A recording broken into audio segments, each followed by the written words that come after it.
to our first Dharma gathering of the year, the new year.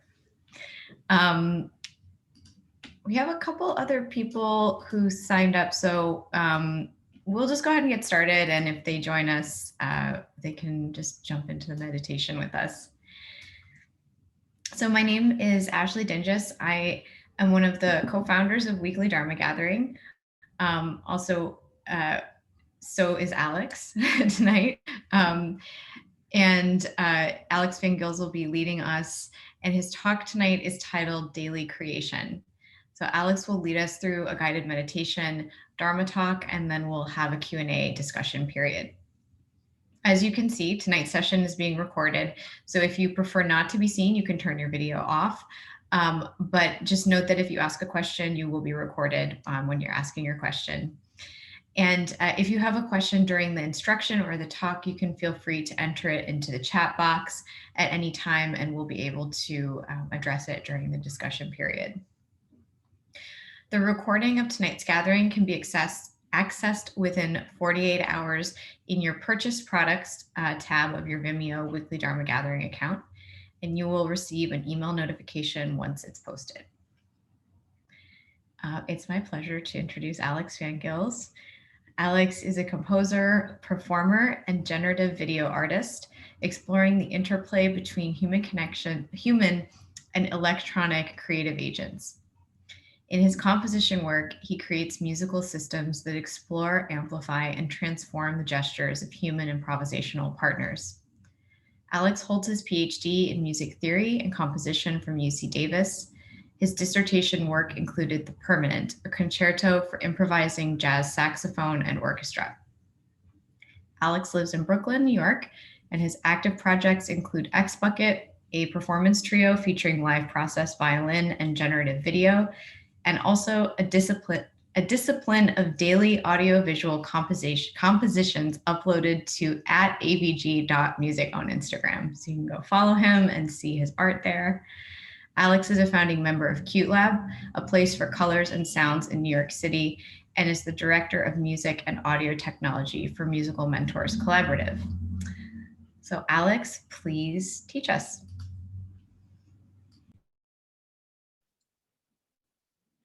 Thank you, Ashley. To kind of reveal any kind of veils that may exist here amongst the friends that are gathered in this Zoom call. Ashley is also my partner, and she's about 10 feet down the hallway from me right now.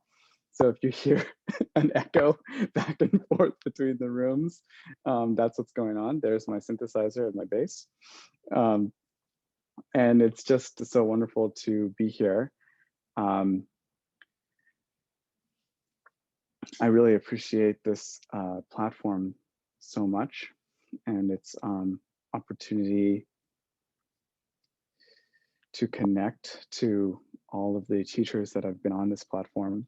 It's been a really great honor to work behind the scenes on the platform, editing videos and maintaining the website and getting everything, answering people's emails.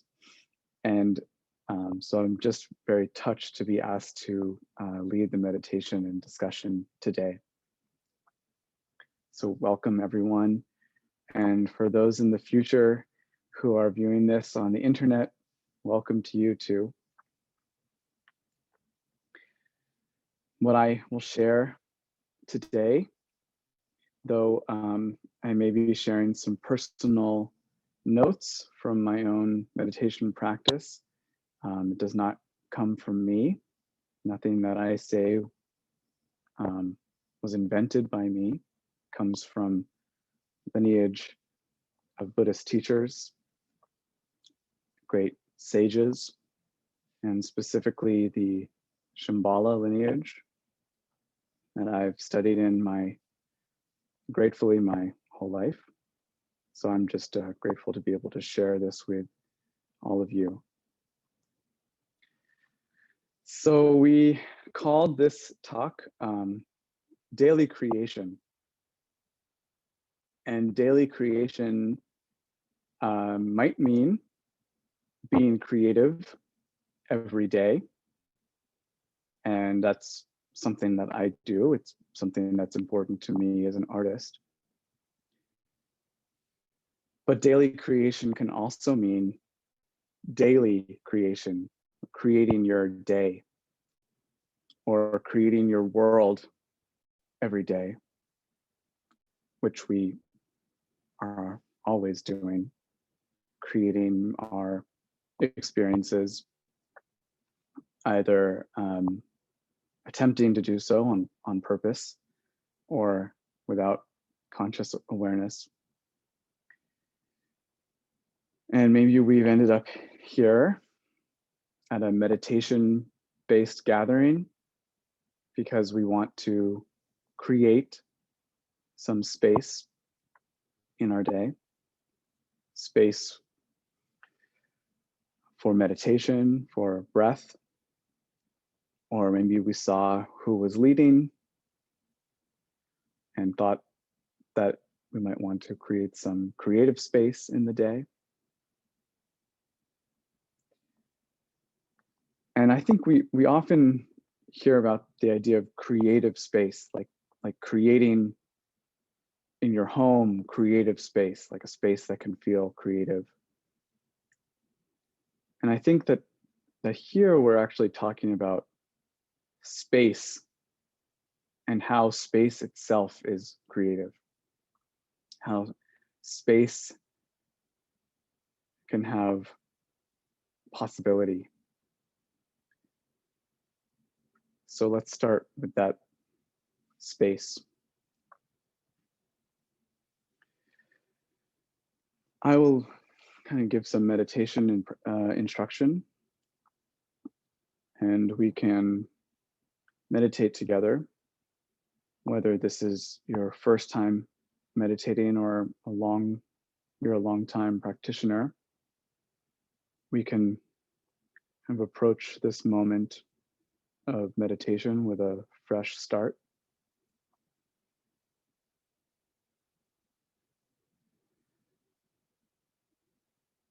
We can start by just taking a seat, a comfortable seat, whether we're on a cushion or a chair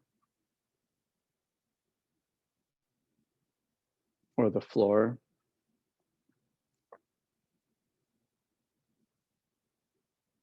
You can just take a moment to actually feel the weight of our body being supported by the chair, by the earth.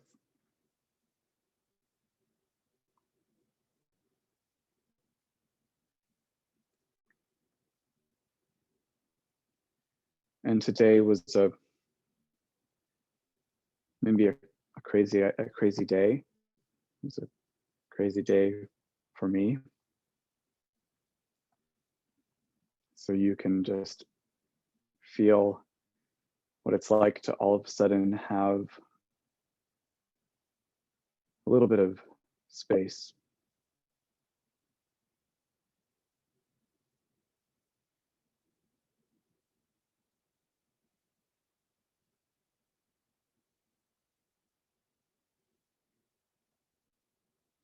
There isn't anywhere else to go.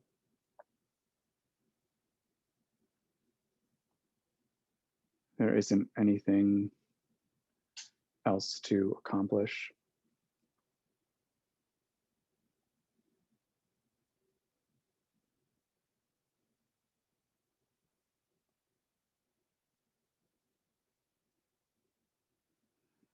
So from this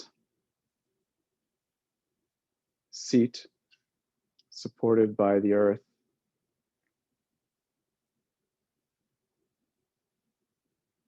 we can allow our back to be strong and upright.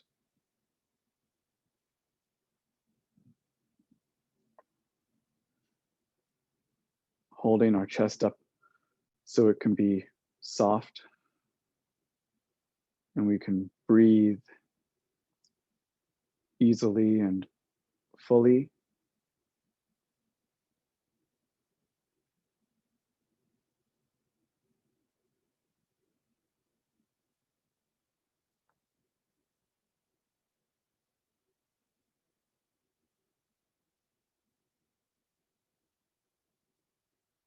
We can let our arms fall naturally down to our sides, bend our elbows and let them rest on our knees.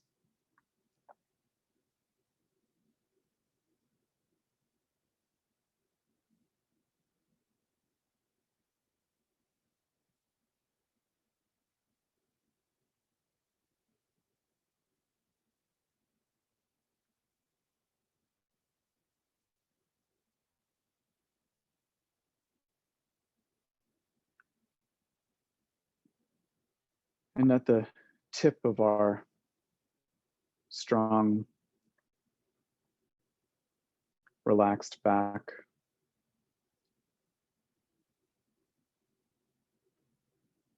we can let our chin just slightly tilt forward so that it feels like our head is actually supported by our shoulders and spine.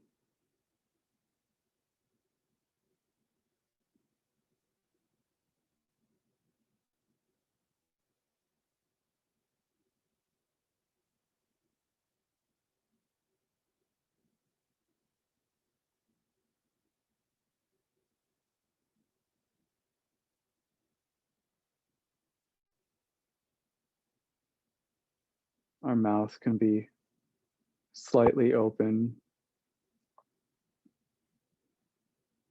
relaxed.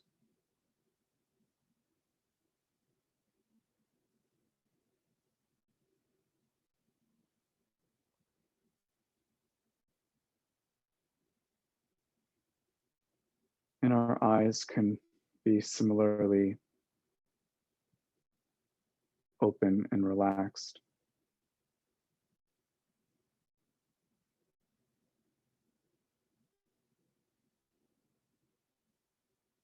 Just passively gazing out at the space.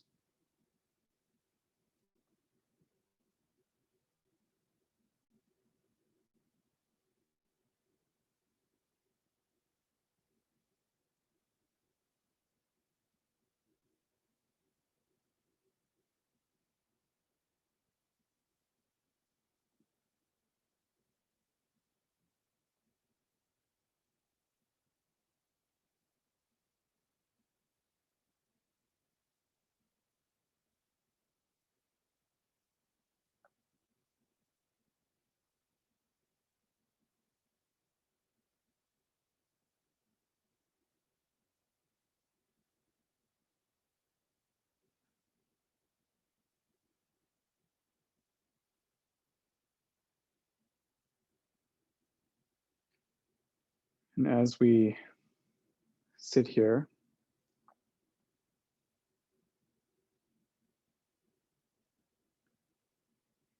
taking space,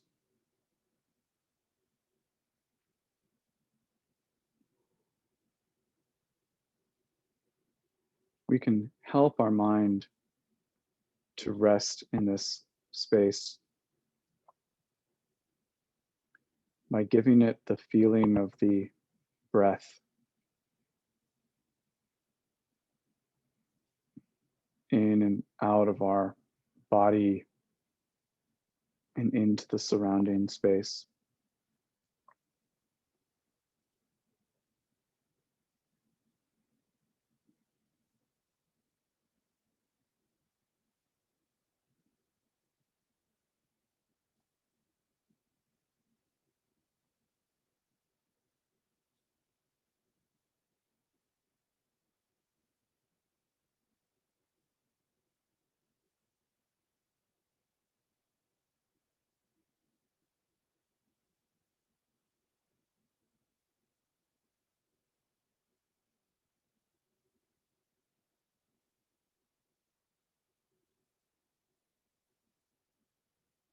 So we give our mind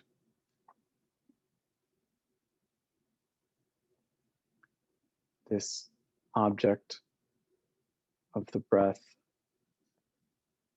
to breathe in and out and help us be here in this open space where there is nothing else to do.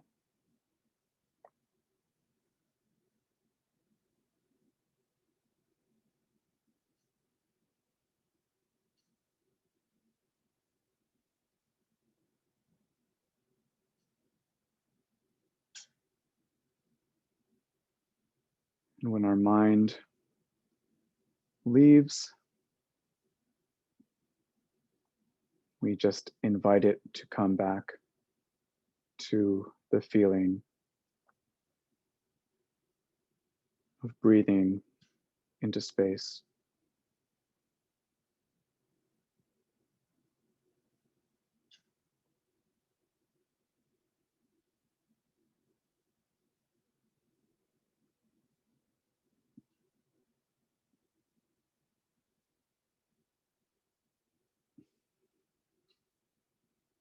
Let's do this together for a little while longer.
I invite you to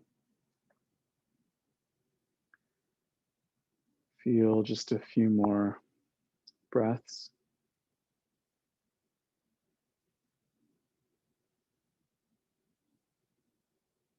And notice how the space around you and inside you feels now.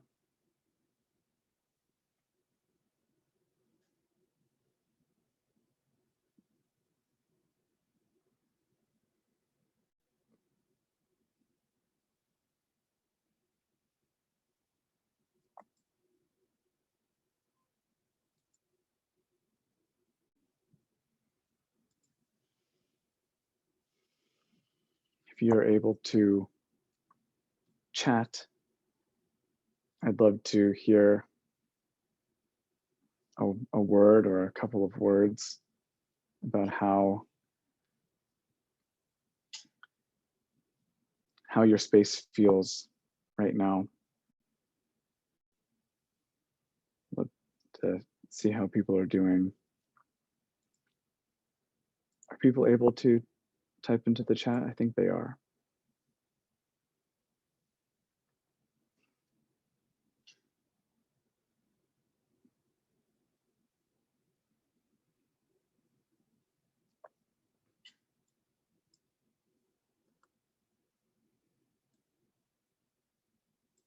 Seeing some start to come in. I think that just I can see them, which is nice.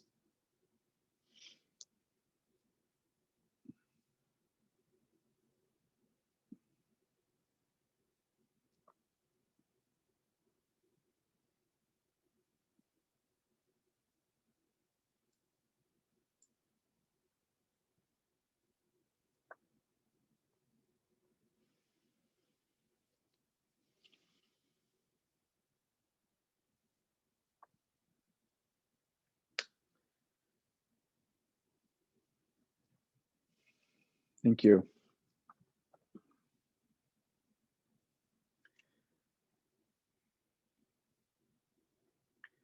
So we're here. It's January 2021. We've made it through 2020. And maybe now more this year than maybe ever, people are interested in making New Year's resolutions. We are thinking about eating better and having more time for things like meditation and perhaps things like creative work or journaling. And I know some people who have, like my mother, who have begun a practice of trying to create a creative work every day. And whether you are a professional artist, whatever that means, whether you are a person who is an artist, creating work daily can be a goal. And something that I have experienced in my attempts at being creative every day, which maybe I've taken it on as a project recently, but this has always been something that has been told to me when I was in school, to be a composer. They were like, really, you need to be writing every day. Always kind of had this drilled into me. And for good reasons. You're building a practice and you're building fluency, a lack of maybe attachment to your ideas.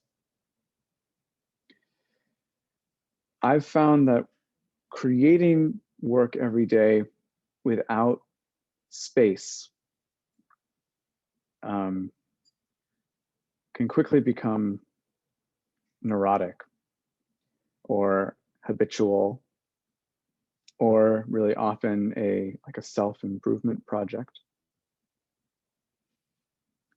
kind of grinding my gears every day towards some imagined outcome. And eventually the practice can be discarded when some other daily ritual that seems like it's going to be more satisfying or more productive or more engaging comes along.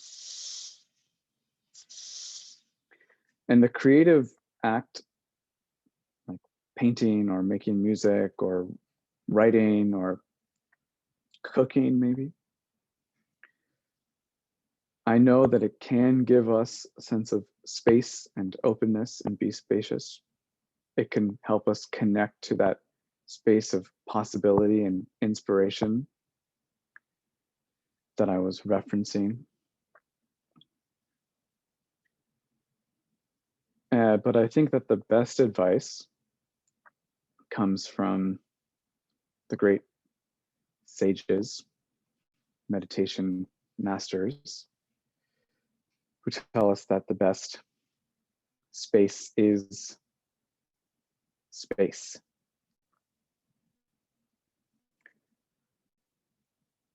I hear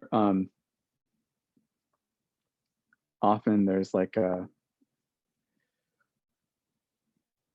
idea that I hear a lot in kind of Buddhist communities, maybe especially the Buddhist community that I grew up in, Shambhala community, which is this idea that life is practice, that we are actually engaging with our life as a meditation practice, being mindful in everyday life, mindful of what we're doing, mindful of what we're creating, and that is meditation practice. And I think that that is true, but only if you are also practicing, so that there is a reference point of this spaciousness. And really the meat of what I wanted to talk with you all about and hear from you all about is, why is this? What is this relationship between discipline and space? Why does space need discipline?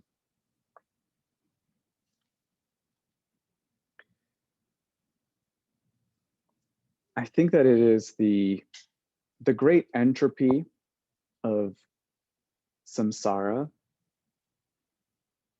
the cycle of suffering and struggle that is described by the Buddha. And maybe within samsara, late stage global capitalism, the great entropy is that we are filling space. We always need to fill up whatever space there is. We need to be more skilled, or we need to be a better worker. We need to be more helpful. We need to be indispensable to our jobs. We need to be busy. We need to be distracted. We can't be bored, because if we're bored, we notice the space. And in the space is truth like that we are dying, that the world is falling apart, we don't want to look at the truth. It makes us afraid. So we fill up that space. Projects and improvement and distraction. So I think that we require discipline to keep that space. It's like in my house, it starts clean, and then inevitably it's full of like cat hair, and I've left papers out somewhere, and they never get back to where they came from, and there's cups and forks all over the kitchen, even when I'm trying to be tidy. And then all of that needs to be cleaned up again. And I think we all often say things like we want to work out every day, we want to make a painting every day, we want to meditate every day, but then every January 1st, it's time to reset and make a New Year's resolution again.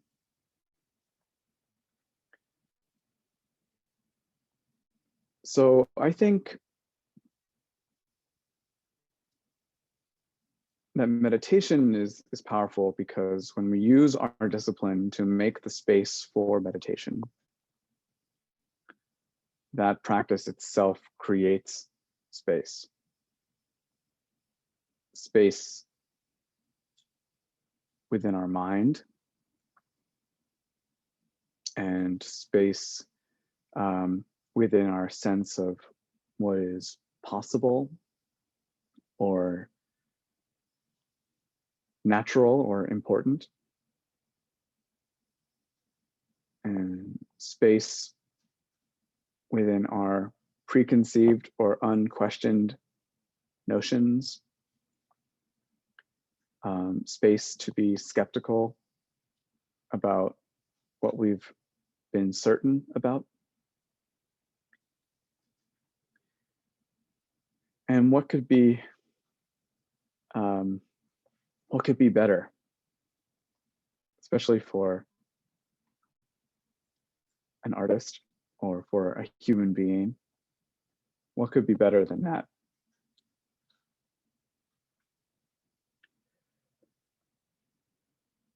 So in the art making itself, for me, of course, I want to get better at my craft, and I want to use my daily work on my music as a way of maintaining and growing my skills.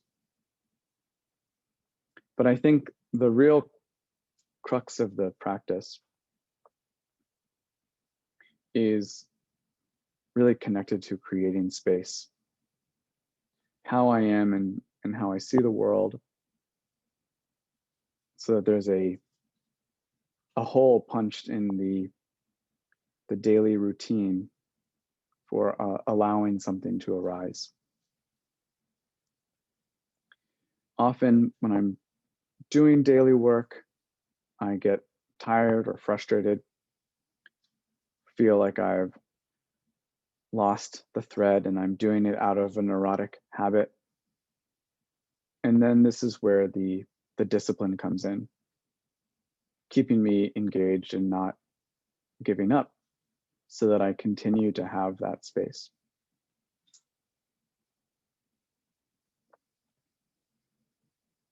So for me, that's the relationship between this space and the creativity. And I'd love to talk with those of you who are here about what is important to you. Maybe you engage in New Year's resolutions, maybe not. Maybe you have a daily creative practice. but I'd love to hear, what are you making space for? And if you're making art, what are you making? And why do you want to do it daily? So would love to hear from anyone.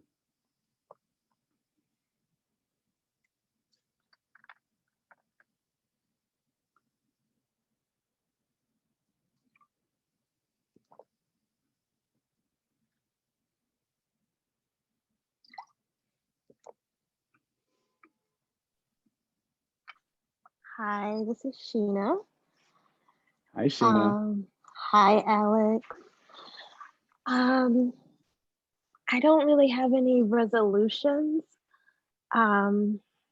but I will say that I am trying to make space for writing, um, Mm, journaling specifically, um, mhm.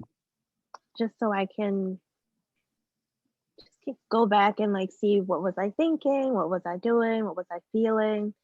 Um, I used to do that a lot, maybe 10 years ago, and then stopped. So, um, Mhm. hoping I can pick that back up. And what did that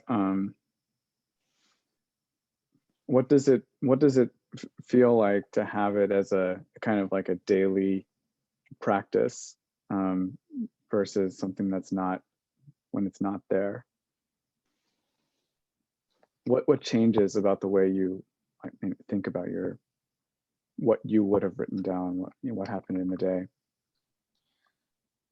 So, writing just allows me the opportunity to release Mm, um, thoughts, feelings, stuff that I would probably keep inside and just have as like thoughts flowing through my mind, but not necessarily stuff I would talk to somebody about. Um, yeah. so it's just clearing stuff out that's like in there, lingering around that needs a place to go instead of just holding it in.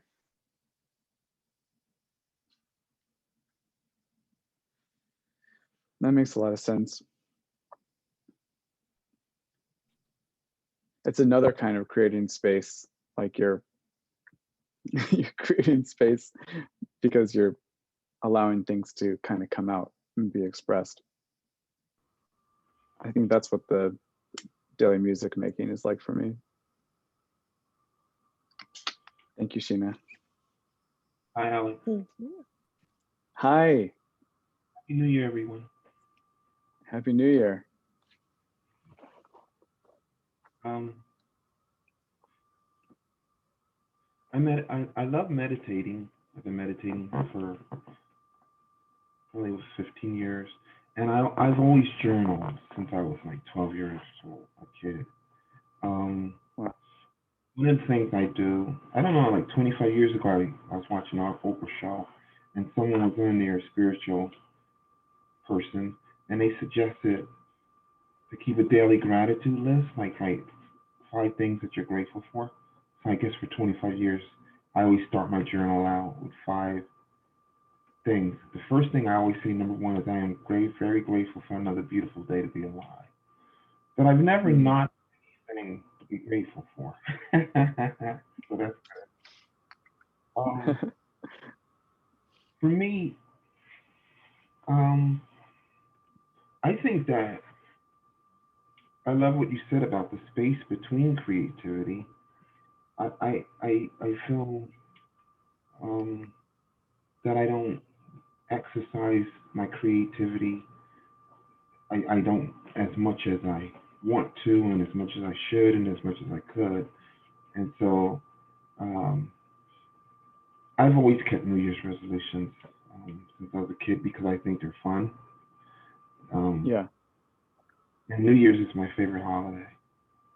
And so I always make them. I have a bunch. My little list here. And I'm pretty good. I usually keep them. So, no, really, so, I like love this it. No, I love it. year to lose 30 pounds, and my birthday's March 26th, I probably will lose it by then. But I really do. I Yeah. um, but one of the ones this year is to network, Mhm.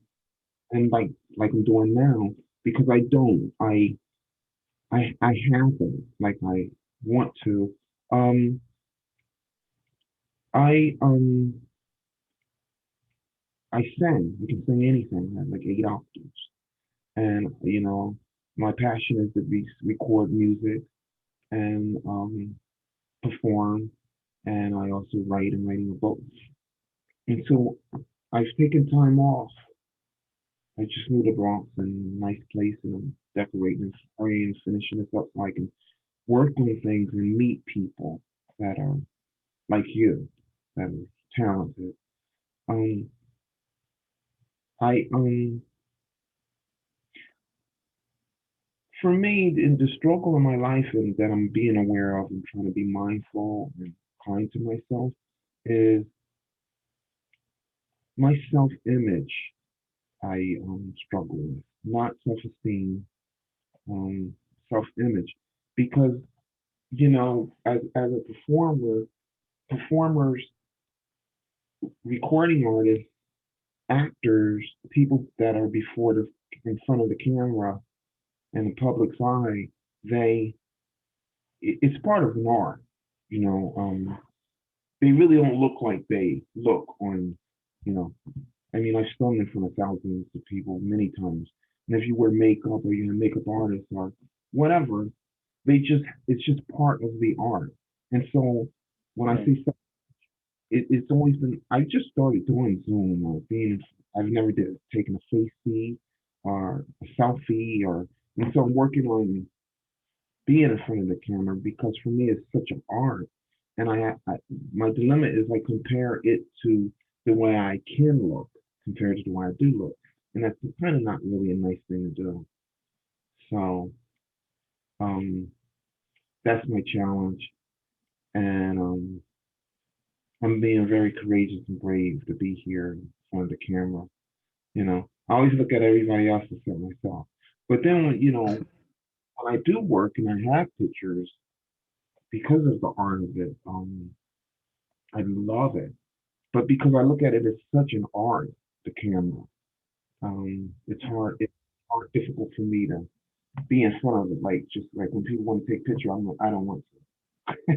I'm always glad when I see it later, but for me, I look at it as such an art that I have to kind of like chill out and just because this is like the way we communicate, especially with the pandemic. We have to talk and It's amazing, right?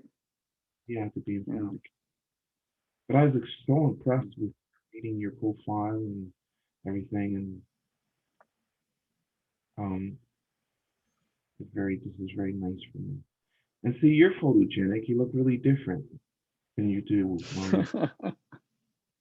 Yeah, that's right. Well, Ashley took the picture of me on the poster, so that's her good. That's more says more about her photography skills, I think, than anything else. Yeah, yeah, you're looking much more I handsome. think I think I think that there's something to what you're saying about making it and actually a practice, even to just connect out to other people, especially around our creative work. For me, that was a major part of this project of making work every day was the fact that it was so difficult. There was something that was very difficult for me about sharing my work regularly and easily. I I didn't want to do it unless it was perfect. I didn't want to release something out into the universe unless I felt like it was, you know, the best thing ever. And so there was something about the turning it into a daily practice that helped to cut some of the nervousness or trepidation, maybe, you know, and and feel more comfortable saying, hey, here's something that I've made. Let me put it out into the world. I think that there's something about making something turning it into an everyday thing that I don't know, has that kind of magic to it. I agree. Well, will you find me on the internet, on the Instagram? I would love to hear the music you're making. Absolutely. What you said, I can, when I sing or record, I can let go. I can, like they say, my sister and brothers or friends probably would say I'm a perfectionist, but I don't think that I am. I can get to where, okay, that's enough. It's enough. I recorded a song once in the studio and we played it back. And I said to the producers, I said, what do we do if I just like that? Like it, and there's nothing I want to change. You said, then I do. I was like, that's fine. So I can let it go. My thing is like just the projection of me as an entertainer, because I know I won't look like I do now because I love makeup. Just not like I wouldn't lot, or I just love the art because it is an art. Every day I watch this video with Annie Lennox, is called Why. It's an old video, but I watch it because she's just playing and she's looking in the mirror and then she just changes. She puts her makeup on and she totally looks different. I'm like, wow, it's just really cool. So, I mean, I'm not flamboyant as an entertainer, but just it is, men wear makeup, or it's an art to me. And the art of it. So I am working on, that's why, I'm looking at myself. I'm getting in front of the camera. I'm not afraid at all of singing in front of thousands of people or the recording part of it. It's just the visual part.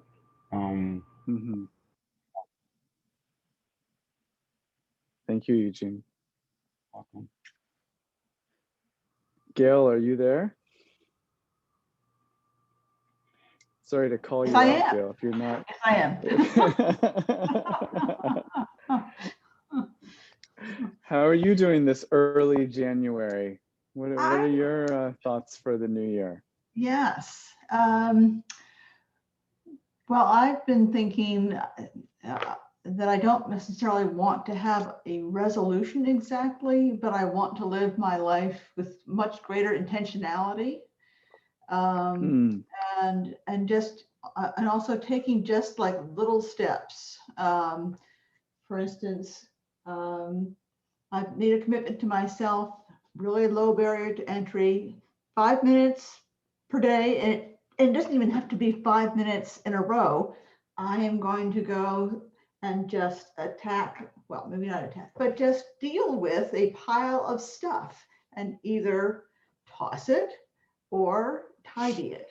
So that's my new thing, and I've only been doing it for 3 days, but it's just, it feels good because there's all this crap all over my house that just feels, it just pulls my attention, and just to be able to make just this tiny little bit of progress on that feels good. There are also things that trying to kind of get my mind kind of pointed in a direction so that I can have greater intentionality and aiming to be more awake and present and engaged in the moment. And another thing that I want to do is to build trust in myself to take care of me.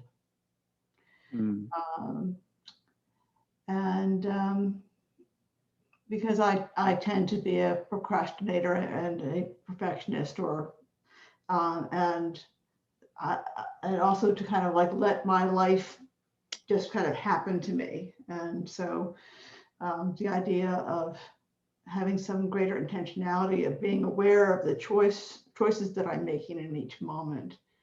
My aim is to go and develop a greater sense of agency for myself. Mm. And I would love to do art, but I get caught up with, like, there's this blank piece of paper. Oh no. So,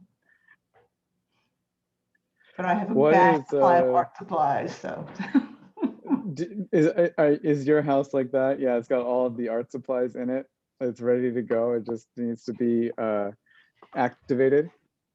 Yes, yes. That's what my grandmother's house is like that. She was just telling us that on a family Zoom. She's got all of the watercolors and pastels and crayons and colored pencils and she could ever need. She just doesn't pick them up. What is the, what for you, what is the connection between that living more intentionally and the meditation practice? Just curious.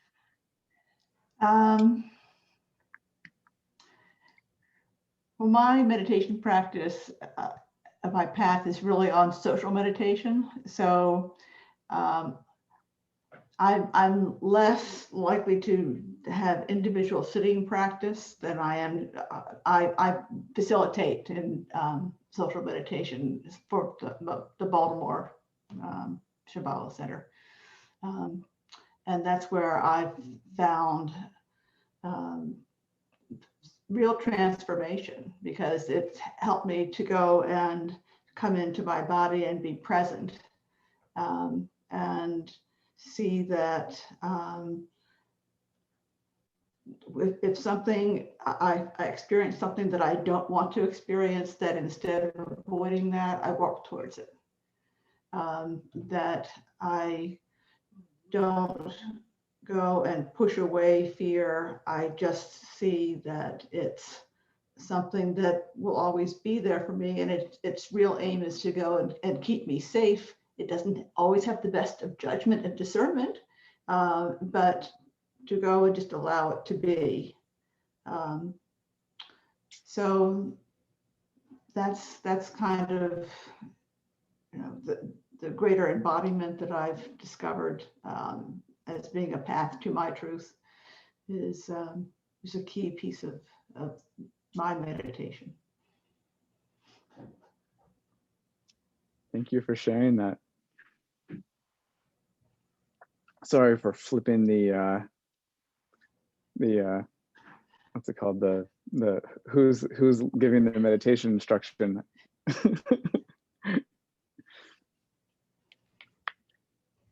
Well, if you need help getting rid of the empty page of the art supplies, Yes. I really like taking up like the pencil or the charcoal or the whatever, and mindlessly putting it onto the page so it's not empty anymore. And then you have to do something with that. And so what's the next stroke going to be? That second stroke is a lot easier than the first stroke. And then you don't have the problem of the empty page. It's not empty anymore. Yeah, that's So that's a how great I do. idea. Okay. That's how I do like most of my daily compositions, to be honest, is I just start some sound. Mm. And then it's not an empty sound space anymore. There's something in it, and then I have to do something in response. Yeah, I've often found in the past that if I have just some, I don't know if structure is exactly the right word, but some kind of parameters, then that gives me a starting point. I Yeah, remember totally. doing Shambhala art years ago, and we had a stroke for heaven, earth, and humanity, and just having just that much, of a parameter, it just open things up for me. I totally agree with that, resonate with that. Yeah. Ashley, what about you? What's going on for you this this new year? Well, it helps when your partner is very creative, because it's quite inspiring to see you do things every day, even when you don't want to, or when you're not feeling ready or final, or so that is inspiring. I find that something for me that is important is that space is really important, because space to me has a tangible feeling. So like even when I'm meditating just now, slowing down after like what was a very intense day, it has a tangible feeling. And without the ability to kind of create that space, I find that I don't like the way that I kind of feel as I move through my day. So for me, something that has been important in the new year, just like reflecting, is creating like structured, unstructured space. So having like stopping points where I transition activities, or reserving parts of my day for meditation and for creativity. I find that if I don't really structure that for myself, that it's easy to not do it. And that's almost the hardest part for me, is to be able to do that. Like the creating and the enjoying creativity and art and everything is not hard, but getting there is the harder part for me. So I appreciated what you said also about just in talking about space too, because I find that is like often, the container in which the creativity happens or comes out is just as important as whatever's happening inside of it. So thank you.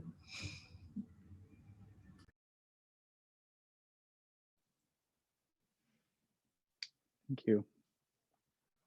Yeah, I really resonate with that need to actually, like we were talking about earlier, the discipline is actually to make the space for whatever, but also make the space itself. And that we kind of keep needing to remember that that's important, and take as inspiration from Eugene the possibility that we actually could accomplish our New Year's resolutions. So I really have appreciated this discussion. Thank you all. And as I said in the beginning, none of what I shared was my invention, but rather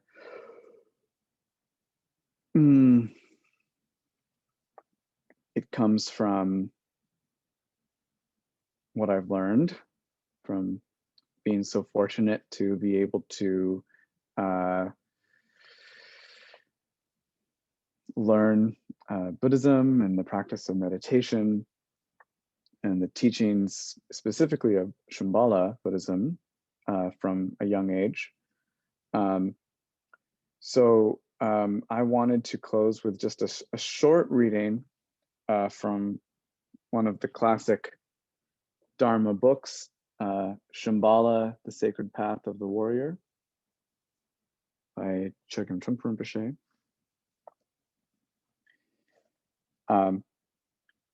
So,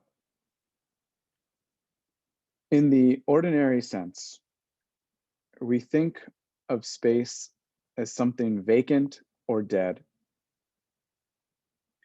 But in this case, space is a vast world that has capabilities of absorbing, acknowledging, and accommodating.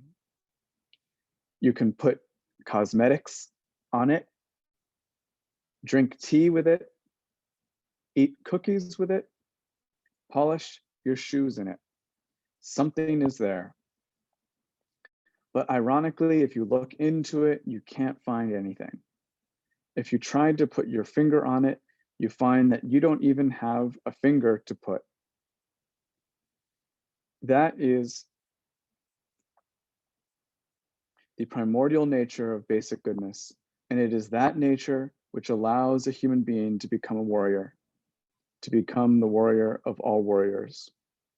The warrior fundamentally is someone who is not afraid of space. So thank you all very much. And greatly appreciate you all coming and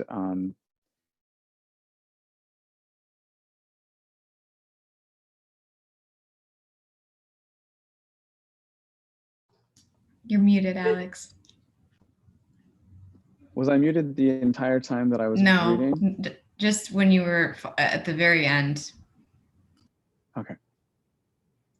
Well, I was just thanking you all for being for being with me, and thank you, Eugene. I see your message. I'll connect with you on email. Thank you. Is this a weekly meeting? This is weekly. Is there information in your email about how? Is it this time every week?